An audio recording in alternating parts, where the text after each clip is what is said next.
हातकणंगले तालुक्यातील टोप ग्रामपंचायतीने केलेल्या कामाचा व्हिडिओ बनवून तो स्टेटसला ठेवल्याच्या कारणावरून युवकाला मारहाण झाल्याची घटना घडली आहे। या प्रकरणी 7 संशयितांवर गुन्हा दाखल झालाय।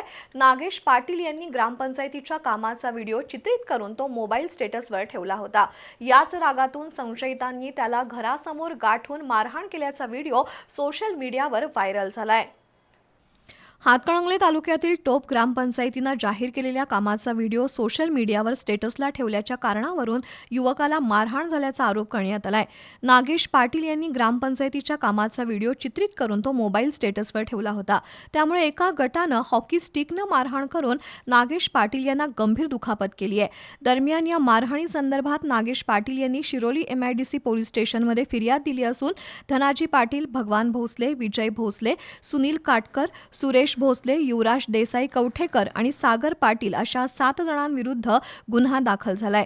दरम्यान या प्रकरणासंदर्भात सरपंच तानाजी पाटील यांनी व्हिडिओद्वारे आपली बाजू मांडली असून त्यांच्यावर करण्यात आलेले काही आरोप वस्तुस्थितीला धरून नसल्याचा दावा केला आहे। या प्रकरणामुळे टोप परिसरात चर्चा रंगली असून नेमकी वस्तुस्थिती काय आहे याबाबत पोलिसांनी तपास सुरू केलाय।